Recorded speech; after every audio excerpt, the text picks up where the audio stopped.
Hola, ¿qué tal amigos y amigas del Canal 14? Qué gusto saludarles. Mi nombre es Omar Cepeda. Bienvenidos a este nuevo programa #Polémica en redes. El convivio entre el ser humano y la fuerza de la naturaleza planetaria ha sido intrínseca desde el inicio de la historia de la humanidad. Según la Organización de las Naciones Unidas, México se encuentra entre los 30 países con mayor exposición a desastres, es decir, impactan 3 o más fenómenos de múltiples magnitudes al año. Entre los desastres más devastadores recordamos el tsunami de 1932 que impactó en las costas del Océano Pacífico y donde perdieron la vida alrededor de 1.500 personas. El terremoto de septiembre de 1985, uno de los más devastadores de la historia. Más de 9.500 personas murieron esa mañana. Además de la pérdida de vidas humanas, existen importantes pérdidas económicas que vulneran y retrasan el desarrollo, sobre todo de las personas más pobres. Y no solo eso, ante situaciones de emergencias, las catástrofes pueden aumentar el riesgo de brotes de enfermedades transmisibles. Existen desastres naturales que se clasifican como geofísicos, meteorológicos, hidrológicos, climatológicos, biológicos, extraterrestres y tecnológicos, como pueden ser accidentes industriales, accidentes misceláneos, accidentes de transporte. Por fortuna, y a partir de múltiples experiencias en esta materia, México cuenta con instituciones que han permitido impulsar la gestión del riesgo de desastres, desarrollar normas antisísmicas y la mejor gobernabilidad de gestión de riesgo de América Latina, lo que nos ha permitido reducir el 80% de las muertes por desastres. No obstante, aún faltan muchas cosas por hacer y salvaguardar la vida ante lo inminente. Hoy platicaremos de ello y más con nuestros invitados, a quienes les agradezco su compañía y por supuesto los presento. Muchísimas gracias. Un tema creo que nunca debe de pasar de moda, nunca debe de sustraerse del debate en la opinión pública, así que les agradezco muchísimo su presencia. Permítanme iniciar la presentación con el licenciado David León, él es Coordinador Nacional de Protección Civil. Qué placer tenerte por acá. Omar, muy buenas noches, qué gusto estar aquí en Política en Redes, en Canal 14, y decir que, como bien has dicho en la introducción, México cuenta con un Sistema Nacional de Protección Civil que está listo para atender a la población en todo el territorio. Ustedes la conocen muy bien, se encuentra con nosotros la doctora Xioli Pérez Campos, ella es jefa del Servicio Sismológico Nacional. Doctora, qué placer volverla a saludar y volver a tener un espacio en televisión pública. Gracias, Omar, gracias por la invitación y muy importante mantener el tema de manera constante entre toda la sociedad. Sin duda alguna, muchísimas gracias. Y finalmente presento al maestro Enrique Guevara Ortiz, él es director general del CENAPRED, del Centro Nacional de Prevención de Desastres. Qué gusto tenerlo por acá. Muchas gracias, Omar, muchas gracias también por la invitación. Es muy importante el tema de la prevención, anticiparnos a que ocurran los desastres. Esa es la clave. Pues ahí está la clave, vamos a analizar varios elementos al respecto. Pero antes me gustaría preguntarles, iniciamos contigo, David, si me lo permites, ¿cómo se encuentra en estos momentos el Sistema Nacional de Protección Civil? Estamos iniciando una nueva administración y, por supuesto, desde esta Coordinación Nacional de Protección Civil es claro esto que acaba de comentar el maestro, la prevención. ¿Cómo se encuentra en estos momentos? Bueno, afortunadamente citas el cambio de gobierno, pero el Sistema Nacional de Protección Civil, como sabemos, es una herencia que nos deja esta cicatriz del sismo de 1985, nos deja este gran Sistema Nacional de Protección Civil que día a día se va fortaleciendo. Importante comentar que el sistema lo integramos todos, el sector público, el sector privado y el sector social. Y más allá de quién se encuentre encabezando las instituciones de gobierno, existen extraordinarias mujeres y hombres que dan su vida, su talento, su energía permanentemente. Primero que nada, a monitorear el territorio, en segundo lugar, a realizar acciones de prevención, a realizar acciones de preparación y a realizar acciones de atención de emergencias y desastres. Si bien el Sistema Nacional de Protección Civil nace en 1985, tenemos instituciones como la Secretaría de la Defensa Nacional, que a través de su plan DN3 da atención a la población en emergencia desde 1960. ¿Qué quiero decir con esto? Que más allá de los servidores públicos que se encuentren en la primera línea, lo que tenemos es un Sistema Nacional de Protección Civil activo, preparado, ¿sí? Preparado con gente profesional, con gente solvente.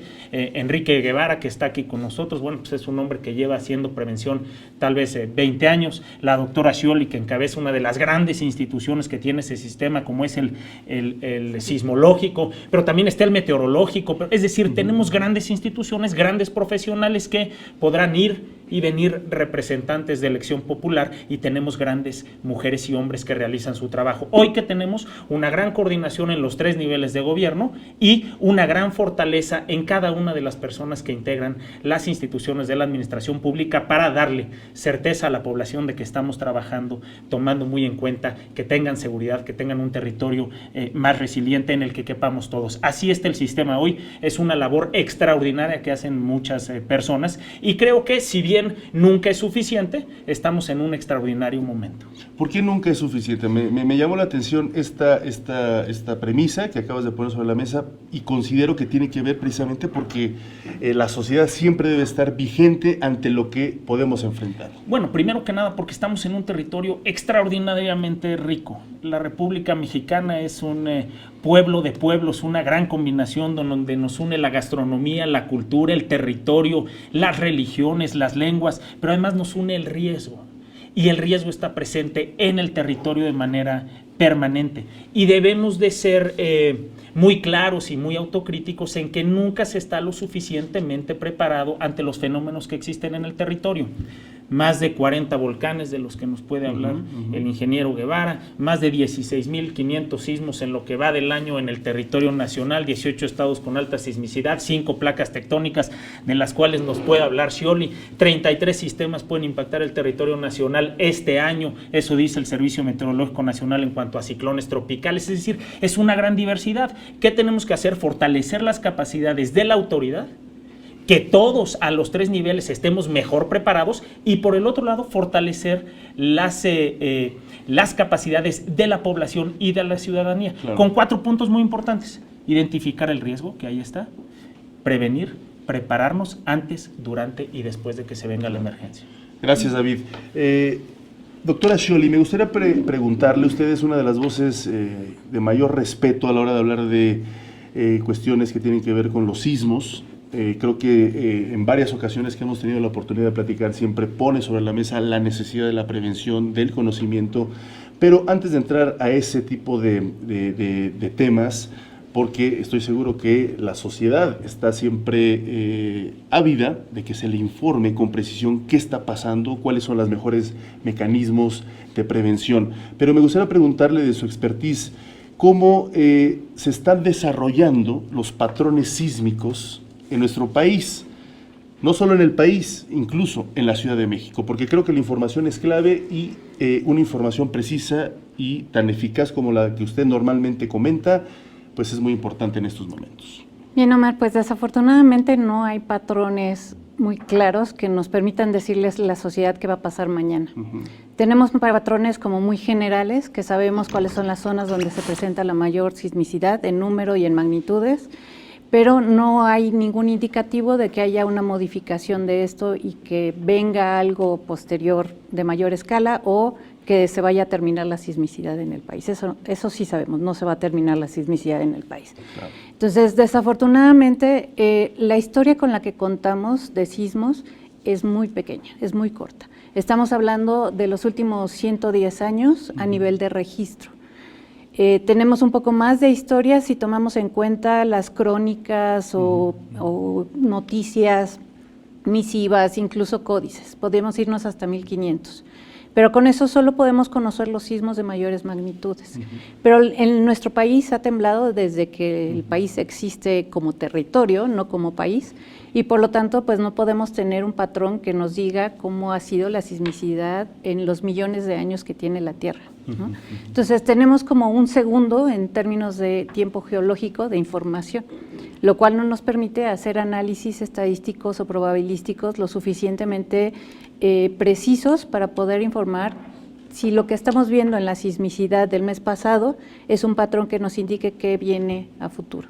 Hay muchísimos estudios, muchísimos análisis probabilísticos, físicos, estadísticos, y al día de hoy no hay un patrón claro que nos permita decir qué va a pasar mañana. Con mayor razón tenemos que estar preparados Así en es. cualquier momento, a cualquier hora, y hablarlo de forma abierta, clara y directa, no esconder o no tener miedo de hablarlo y platicarlo hasta que llegue Así el es. siguiente temblor.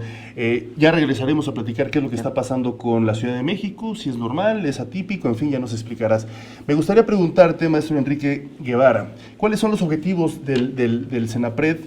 Y sobre todo también, después de que nos explique los objetivos, los alcances, los grandes retos, estas definiciones que platicábamos antes de entrar al aire, por ejemplo, entre riesgos y peligro. Es muy importante identificar esos términos para no confundir precisamente cuando hablemos de estos términos. Así es, englobaría yo en 3 objetivos principales el quehacer del CENAPRED. El primero de ellos, lograr una verdadera cultura de la prevención que permee hacia la población, que permee en el territorio, hacia las comunidades. Un segundo objetivo sería ver aquellas acciones que me van a permitir reducir el riesgo y que esto se traduzcan en políticas públicas y en acciones concretas para la reducción del riesgo. Y el tercer gran objetivo, entre otros que tenemos, es el de profesionalizar y capacitar a los integrantes del Sistema Nacional de Protección Civil, así como a la población en materia de protección civil y gestión integral de riesgo. Serían esos 3 los grandes objetivos, y esto lo llevamos a cabo a través de la investigación, conocer mejor los fenómenos perturbadores, lo llevamos a cabo también a través del monitoreo de los fenómenos naturales y los sistemas de alerta temprana, a través de la Escuela Nacional de Protección Civil, que es parte del Centro Nacional de Prevención de Desastres, y a través de la difusión de información hacia la población y hacia la comunidad. Y una quinta actividad que realizamos en el CENAPRED es la integración de toda esta información en lo que hemos llamado el Atlas Nacional de Riesgo, en donde se concentra información de los peligros, de las vulnerabilidades y de los sistemas expuestos. Y que está al alcance de todos. Es una plataforma pública, abierta, accesible a quien quiera entrar y buscar ahí información en donde yo vivo, cuáles son los peligros y cuáles son los riesgos. Es www.atlasnacionalderriesgos.gov.mx. Correcto. Si me lo permite, maestro, vamos a hacer una breve pausa para después regresar con esta segunda pregunta que le hice sobre las diferencias entre estos términos tan importantes de clasificar e identificar, precisamente para abordar mejor estos temas, porque comunicar, creo yo, es la clave de estas prevenciones en cuanto a los desastres naturales. Creo que no se dice así, además, ¿verdad? No se dice así. Pero no lo vamos a corregir. Pero no lo vamos a corregir. Eso va a ser precisamente. Me van a corregir cuando regrese del corte. Y les vamos a decir por qué no se dice precisamente desastres naturales. Regresamos.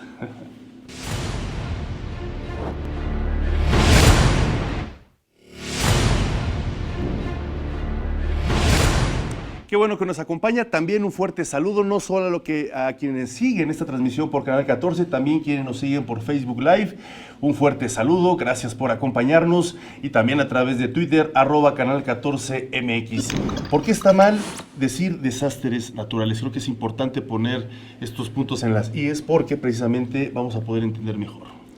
No, la doctora, por favor. A ver, yo creo que no es que esté, es decir, por supuesto que la acepción, si vamos al término, está mal, pero creo que lo que queremos transmitir son esos efectos que tienen los fenómenos naturales. Es decir, los fenómenos naturales tienen efectos en el territorio y entonces decimos desastres naturales, aunque en realidad los desastres los construimos con las decisiones que vamos tomando, es decir, no son espontáneos, no son naturales. Sí el fenómeno, pero la consecuencia del fenómeno, es decir, la emergencia o el desastre, es una cadena de decisiones que va tomando el ciudadano, el funcionario, el ser humano. Ese es el punto. Perdón, doctor. Exactamente. No, adelante. Lo natural son los fenómenos.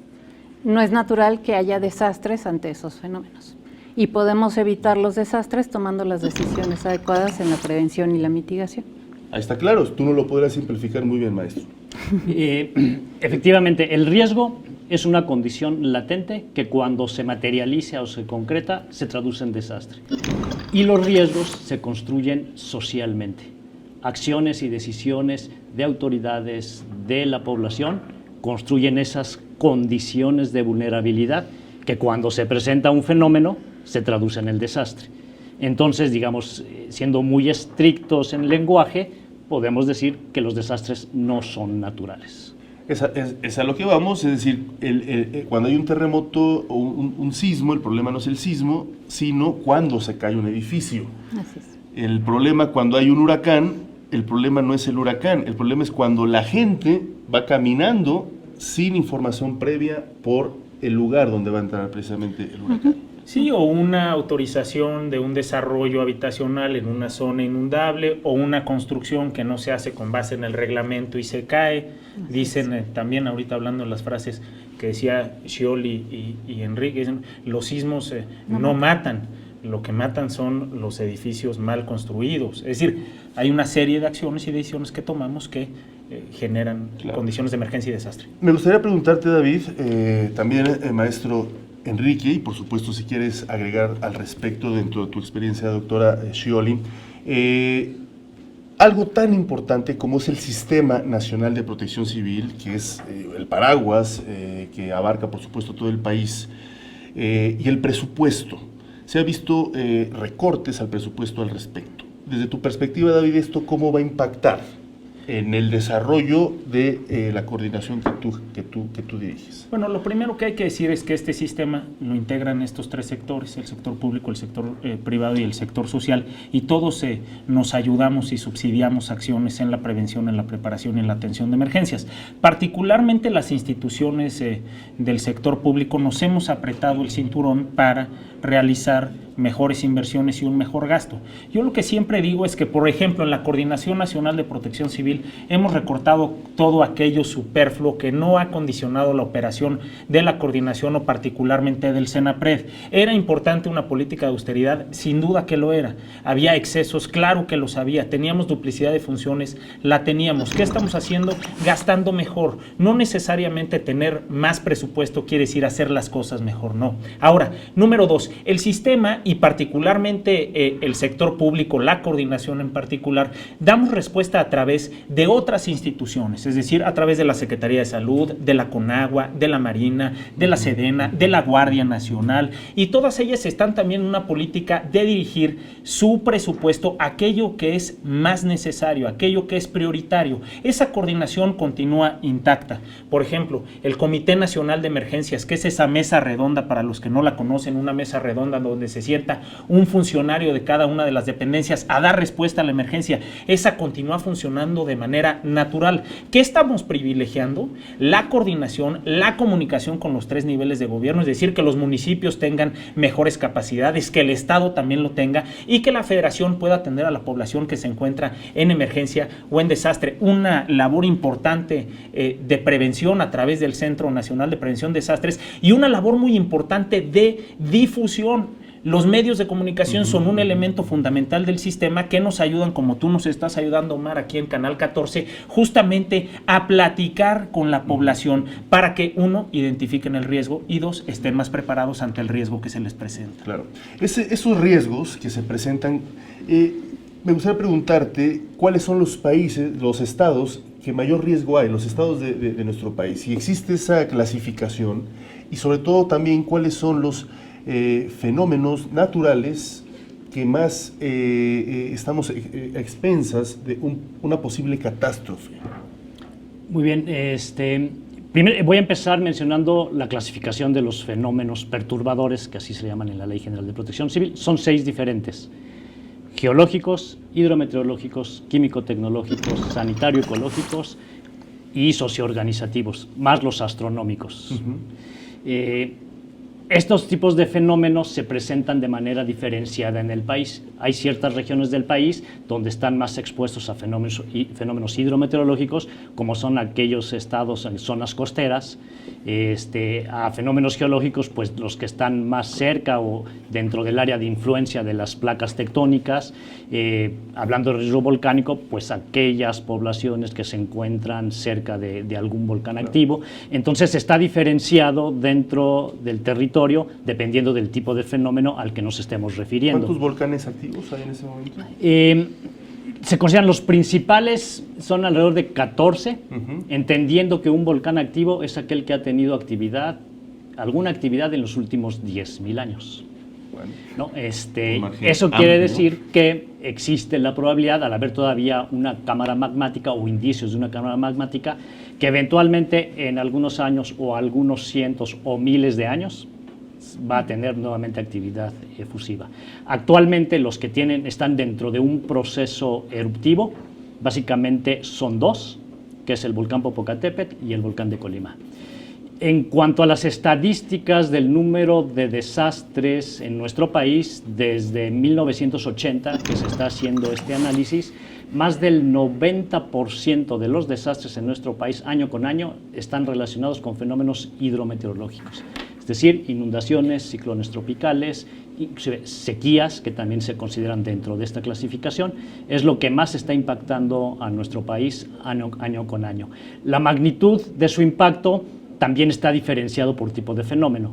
En un solo sismo puede tener un mayor impacto, a lo mejor que si vamos sumando varios impactos de fenómenos hidrometeorológicos. Entonces hay que diferenciarlo justamente de qué estamos hablando. Claro, correcto. Y supongo que en ese atlas uno puede encontrar bastantes respuestas, en ese atlas que comentabas antes del corte, que está a disposición de toda la ciudadanía mexicana. Así es, actualmente hay más de 9.200 capas de información que nos habla de los diferentes fenómenos, cuáles son las zonas de mayor susceptibilidad a inundación, las zonas donde se pueden presentar deslizamiento de laderas, las zonas de mayor amplificación sísmica, por ejemplo, algunos mapas de peligros de algunos de los volcanes, eso es hablando en cuanto a los fenómenos y los peligros.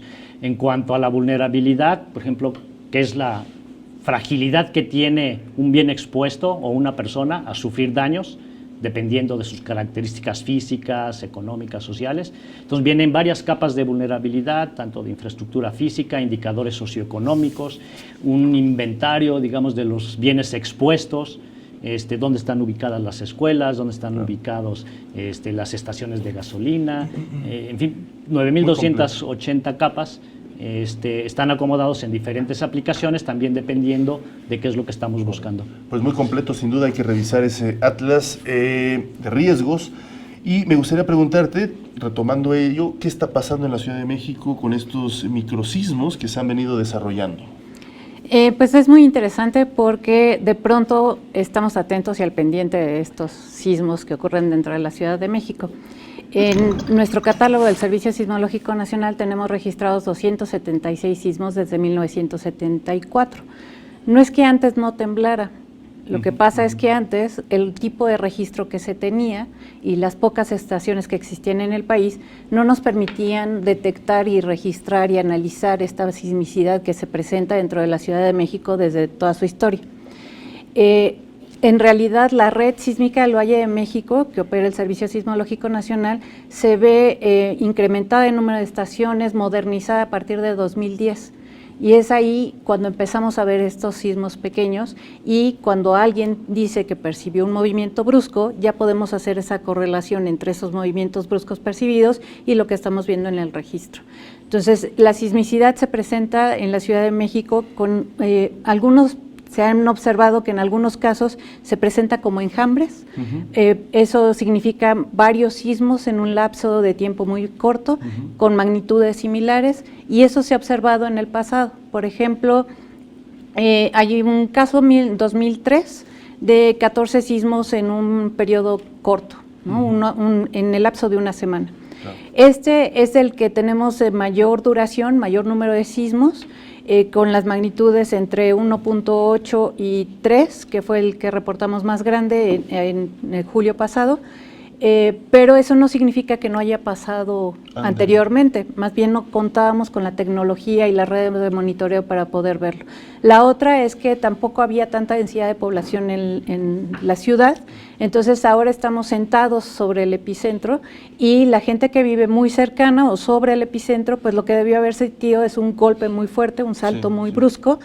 Y esto es normal, así lo siente la gente, por ejemplo, en Huatulco, Pinotepa, la costa de Chiapas, ellos continuamente están sintiendo estos sobresaltos porque tienen los epicentros ahí abajo, ¿no? Claro. Entonces es cuestión de nuestra modernización en las redes de monitoreo, y lo mismo pasa en otras zonas del país, claro, donde antes no teníamos estaciones. conforme vamos aumentando el número de estaciones, podemos registrar de mejor manera esa sismicidad pequeña que se presenta en todo el país. No tenemos ningún estado donde no haya sismicidad. Claro. David, ¿ya estamos preparados para la próxima temporada de ciclones? Ahora te platico de eso, Omar, nada más hacer una apreciación de lo valioso que dice la doctora Scioli. Toda esa sismicidad no la podemos controlar, ni pronosticar, como ella dice. Lo que sí podemos controlar es que también estamos preparados ante ello. Claro. De inmediato, cuando se dieron esos sismos de julio, Scioli nos acompañó, Enrique también, la doctora Claudia Sheinbaum, una gran mesa, y en esa gran mesa interpretamos, tomamos decisiones de política pública para informar a la población justamente para estar mejor preparados. En cuanto a la temporada de ciclones y huracanes, arrancó el 15 de mayo, termina el 30 de noviembre, hemos hecho reuniones preparatorias, simulacros del Comité Nacional de Emergencias, un pronóstico de Conagua, 33 sistemas, 19 en el Pacífico, 14 en el Atlántico, se han presentado 8, de esos 8 ninguno impactado al territorio nacional, un déficit de lluvia este año, vamos 23, 24% abajo de lo que debió haber llovido con respecto al promedio. Es importante decir que lo más importante de la temporada está por venir, el sistema está activo y estamos trabajando de la mano con estados y municipios, por supuesto, para atender de mejor forma. Primero prevenir, por supuesto, prepararnos y atender de mejor forma a la población. Correcto, muy bien. Vamos a hacer una brevísima pausa, gracias por acompañarnos en este interesante tema. Vamos a regresar, por supuesto, a hablar de lo que se requiere hacer para prevenir. Cuando hablamos de un efecto natural, hay un antes, un durante y un después. Y creo que es muy importante entender qué es lo que hay que hacer en cada etapa de algún fenómeno natural que afecta algún tipo de catástrofe. Regresamos.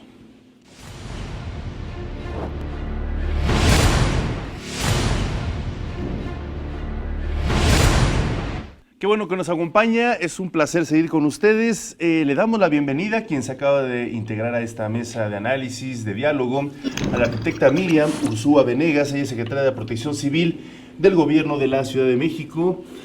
Vaya responsabilidad, secretaria, una urbe tan complicada, tan extensa, por supuesto hermosa, que muchas personas tenemos el placer de disfrutarla día a día, pero que también cuenta con muchísimos retos. Bienvenida. Muchísimas gracias. Y efectivamente, como tú dices, es una ciudad enorme, inmensa. El reto es verdaderamente importante, pero sobre todo es un reto muy cautivador. ¿Cuáles son estos retos, los retos principales que desde su secretaría están tratando de enfocar? No descuidar, ¿no? Supongo que hay muchas aristas dentro de su secretaría, pero ¿cuáles son las principales que están enfocados? A ver, yo te diría que, en primer lugar, es una secretaría que cambió de nombre. Ahora es la Secretaría de Gestión Integral de Riesgo y Protección Civil. Y esto surge justamente a partir de una instrucción de la doctora Sheinbaum para que nosotros privilegiáramos la prevención por sobre la emergencia. Esto significa que una nueva ley, tenemos desde hace 2 meses, una nueva ley que además se aprobó en forma unánime y que fue además consultada con todos los actores que trabajan en este tema en toda la ciudad. ¿Qué queremos? Queremos justamente trabajar en el tema de prevención. Lo estamos haciendo. Y lo estamos haciendo a través de una Dirección General de Análisis de Riesgo, en la cual tenemos la posibilidad de entregar información pública a la ciudadanía a través del Atlas de Riesgo, que en este momento tiene 263 capas de información pública y 42 capas de información reservada. Esto nos va a permitir justamente dar información a la población. ¿Es el mismo Atlas o es otro que está? Compartimos información. Comparten información, pero es otro independiente que hacen solo para la Ciudad de México. Compartimos información, hay muchas capas del Atlas de Riesgo justamente nacional, el de Senapred, que hemos incorporado también a nuestras propias capas. Pero esto, te digo, también ha estado acompañado de un sistema de alerta temprana múltiple que en este momento también estamos trabajando. ¿Por qué? Porque queremos, te digo, saber qué es lo que pasa sobre el territorio y bajo el territorio. Y este sistema de alerta temprana múltiple nos va a permitir avisar con horas de anticipación algunos de los fenómenos perturbadores que suceden en esta ciudad. Para nosotros, te digo, el tema de capacitación es un tema importantísimo. Tenemos que no solamente que capacitar en los fenómenos perturbadores, sino que también en el plan familiar y también en qué hacer antes, durante y después de un sismo a toda la población, llámese sector público, sector privado y sector social, y en eso estamos. Por supuesto que en esas hay coincidencias en lo que hemos platicado. La prevención es la clave, porque de que este tipo de cuestiones naturales van a llegar, pues es inevitable, es inminente, prácticamente pues en toda nuestra historia futura como país.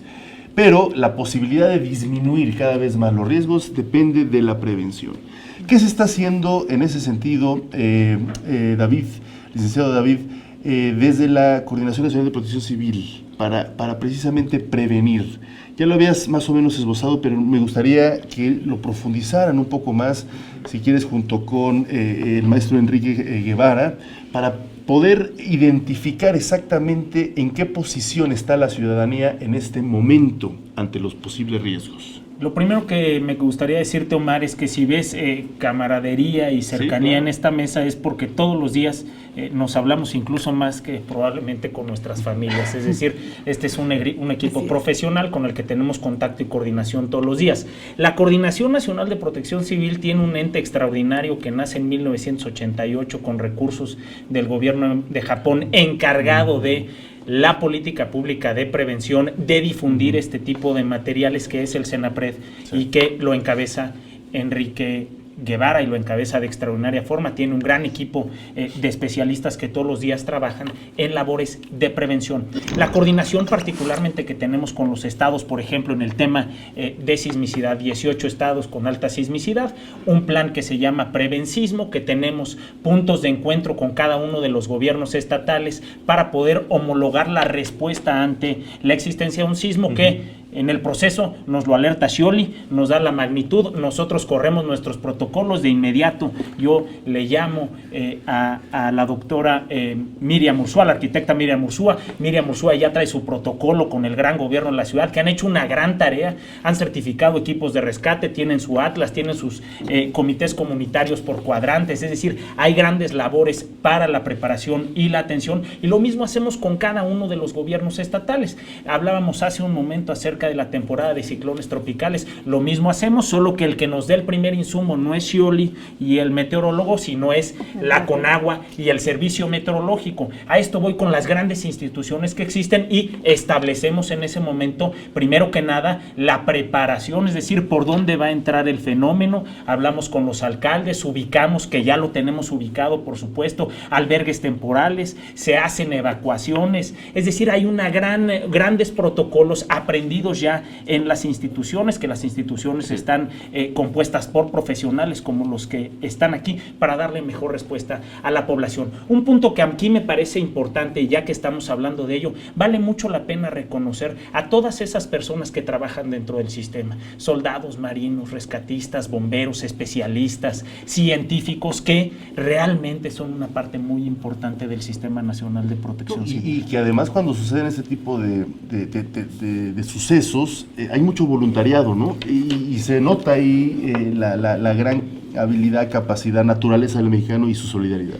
Sí, hay un espíritu de solidaridad, de servicio, pero es muy importante que esa gran solidaridad, que esa gran capacidad de servicio que tenemos los mexicanos y que la demostramos en cada momento complicado, esté bien capacitado, esté bien orientado, si es posible, esté certificado, y ese es un esfuerzo que está haciendo cada uno de los gobiernos estatales y por supuesto el gobierno federal para brindarle mejor información a la población. Hablábamos de ciclones. Bueno, hay una gran cultura en los litorales de nuestro país, en las comunidades, de cuándo se va a subir el río y cuándo va a bajar, cuándo viene el escurrimiento, cuándo la ladera se puede desgajar. Claro que hay un gran conocimiento, pero tratamos, los funcionarios, por supuesto, de la mano de la ciudadanía, de incrementar la capacidad para identificar el riesgo y para prepararnos mejor. Claro, doctora Scioli, me gustaría preguntarle qué tan bien estamos preparados con toda la experiencia que usted ha visto, estudiado de los sismos, algo inevitable, inminente, ya lo decíamos, qué tan bien estamos preparados para afrontar terremotos futuros. Mira, Mar, esa pregunta me la han hecho desde hace muchos años, desde que entré al Servicio Sismológico Nacional, y siempre ha sido muy difícil responderla. Y creo que es una pregunta que debemos respondernos nosotros mismos, cada uno en su interior, ¿no? Me la hacían antes de los sismos de 2017 y decir que estábamos preparados pues hubiera resultado en una contradicción ante lo que se vivió. Si bien nos fue mejor que en el 85 en términos de ya tenemos un reglamento de construcción que es adecuado para la Ciudad de México y que si se sigue pudo prevenir, en donde se siguió pudo prevenir muchísimo desastre. Tenemos un sistema de alerta temprano operado por el Centro de Instrumentación y Registro Sísmico. Tenemos una red de monitoreo que nos permite dar con precisión la localización y la magnitud del sismo. Tenemos protocolos por Protección Civil, Senapred, la coordinación a nivel estatal. Sin embargo, nos falta mucho en la parte personal. En la parte de sociedad, yo hacer mi análisis de cómo está mi casa, qué necesito mejorar dentro de ella, cuál es mi plan familiar, cómo me comporto en el trabajo, sé que trabajo en un lugar seguro, a todos los lugares que frecuento, sé qué significan esos letreros verdes que están pegados en la pared, cuáles son las rutas de evacuación, cuál es la zona de menor riesgo. Eso es lo que nos hace falta todavía y que se vio en el 2017 que no estábamos preparados y que ahí es donde tenemos que trabajar bastante. Claro, claro. No obstante, sí ha habido avances, por ejemplo, en el temblor del 85 a estos terremotos que hubo en 2017, ¿no? Por supuesto. Avances muy importantes y en todos los sentidos, ¿no? Desde el avance en el conocimiento científico, hoy sabemos muchísimo más del fenómeno, no solamente del fenómeno sísmico, sino en todos los demás aspectos. Tenemos mejores redes de monitoreo que todavía son mejorables, pero que se ve un avance de 20 estaciones en el país a recibir los datos de 175 estaciones, hoy en día ya son más 185 porque acabamos de incorporar a estaciones de la red de Texas, por ejemplo. Tenemos mejor conocimiento en cuanto a cómo se comportan los sismos en su naturaleza, en su origen, cómo es la amplificación en la Ciudad de México, cómo es la amplificación en otras ciudades también importantes del país, Puebla, Oaxaca, Guadalajara, Morelia, son ciudades que debemos también poner en el foco y atención, ¿no? Una de las cosas que hablábamos antes de su llegada, arquitecta, es precisamente que bueno, estos fenómenos naturales van a llegar y los desastres suceden cuando pues, se derrumba un edificio o pasa algo al respecto. ¿Qué está haciendo la Ciudad de México? Porque vimos en el 2017 sucesos que pues, nos dolieron y nos llenaron de mucho coraje. Corrupción, por ejemplo, en la construcción de inmuebles nuevos, prácticamente, que se cayeron en ese 2017. ¿Qué está haciendo la Ciudad de México para revertir eso? A ver, yo creo que se están haciendo muchísimas cosas.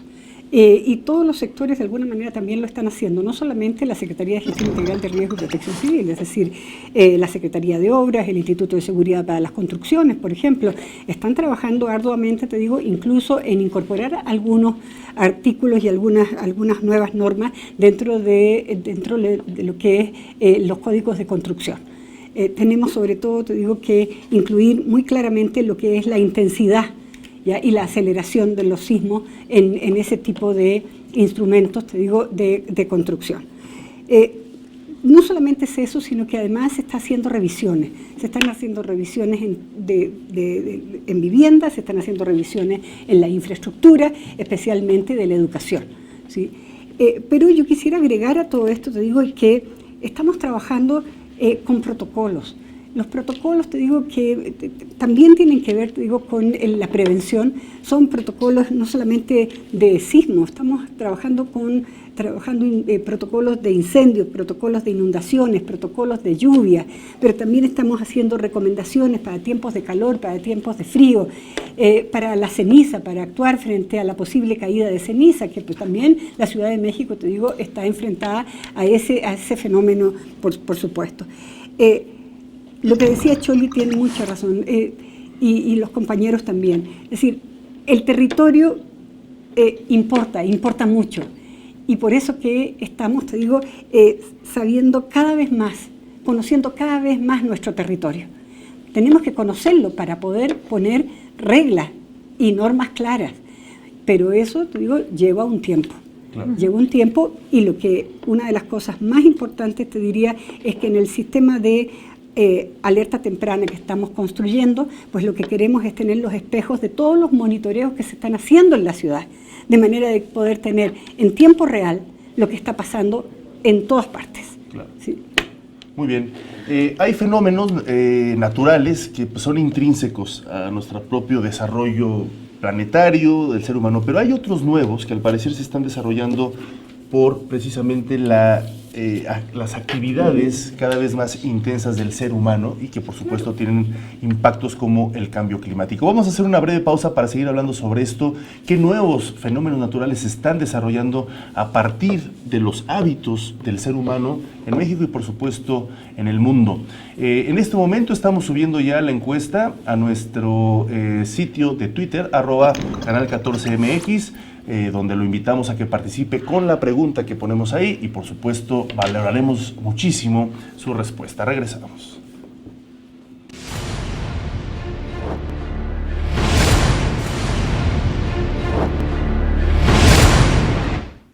Gracias por continuar con nosotros. Informar es prevenir y por supuesto le va a ayudar mucho esta cápsula que preparamos para recomendaciones, sobre todo en el momento en que llegue a suceder un terremoto.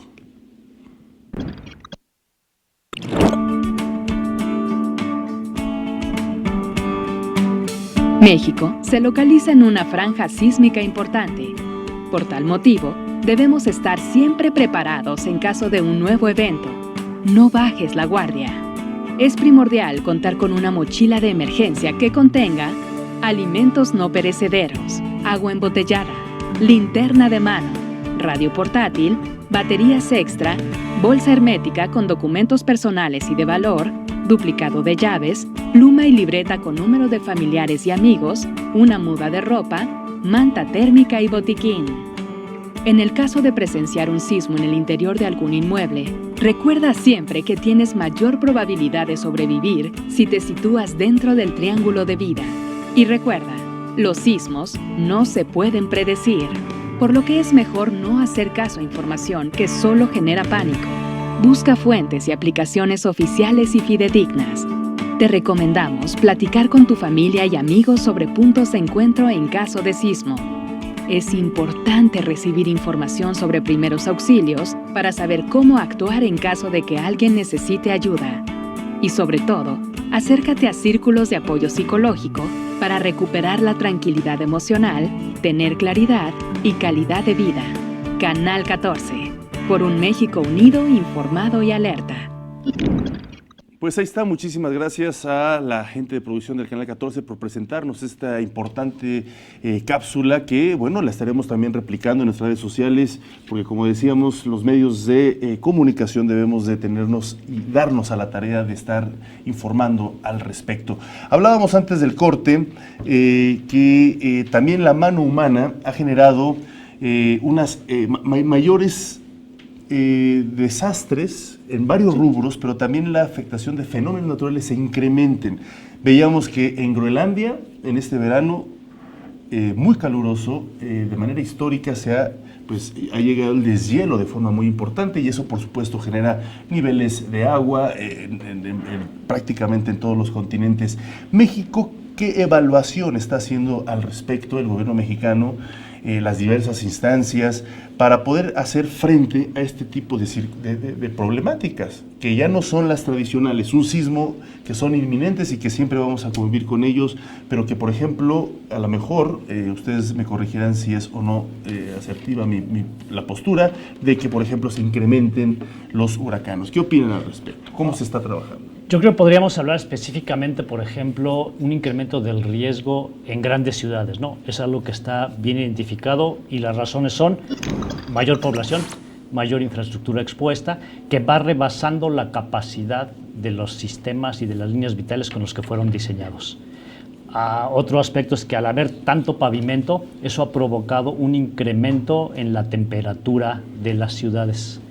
Estos cambios de temperatura provocan cambios atmosféricos que ahora quizás vemos más frecuente, por ejemplo, en la Ciudad de México, la presencia de especies de tornados que tiran árboles.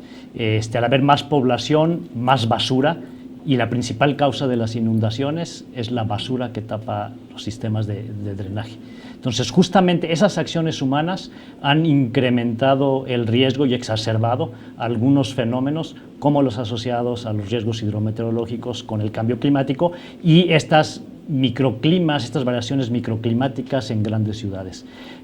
El tema de la inestabilidad de laderas, quizás ahora vemos más inestabilidad de laderas, que también se da por acciones humanas, desde el momento en que se hacen trazos de nuevas carreteras, desde el momento en que el agua se avienta hacia los cerros. Todas estas acciones humanas van provocando este incremento de los fenómenos. En algunos autores les llaman fenómenos socionaturales, donde se combina un factor natural, pero también actividades de la sociedad. Claro. ¿Qué opinas? En términos de sismos, Sí. se ha escuchado bastante de la sismicidad inducida por algunas actividades humanas, ¿no? No me voy a referir al cambio climático y eso porque no están relacionadas, pero sí hay actividades humanas que pueden inducir sismicidad. No son los grandes sismos, como los que ocurren en zonas de subducción o en las grandes fallas corticales, pero sí son sismos que pueden llegar a ser percibidos por la población, inclusive pueden llegar a causar daños en casas de una construcción que no es la adecuada, ¿no? ¿Qué tipo de actividades? Sobre todo son las extractivas. Extracción de agua, extracción de gas, extracción de petróleo, pero también de reinyección. Hoy en día se utilizan técnicas de reinyección de algún fluido para obtener mayor capacidad geotérmica en campos geotérmicos. Se utiliza también para poder recuperar petróleo que está atrapado en los poros, en los yacimientos. Se utiliza, se va a utilizar y se utiliza en algunas partes del mundo para reinyectar gases de dióxido de carbono para reducir las emisiones en la atmósfera. Todo este tipo de actividades puede llegar a producir sismicidad inducida. Sin embargo, esta puede ser controlada, monitoreada y modulada. Para eso se necesitan redes de monitoreo que nos permitan ver cómo se está comportando el subsuelo ante esa actividad humana que se está realizando. Y eso nos permite generar modelos y simulaciones que le dicen a la persona que está haciendo esa reinyección o esa extracción el cómo hacerla de manera que no cause una sismicidad que pueda afectar a la población, ¿no? Entonces son el tipo de actividades que podrían llegar a causar sismicidad inducida, pero es posible evitarlo. Claro, correcto. ¿Gustas agregar algo al respecto? A ver, yo creo que valdría mucho la pena, además de esta discusión que pareciera un poquito lejana del cambio climático, un poquito lo que dicen los compañeros.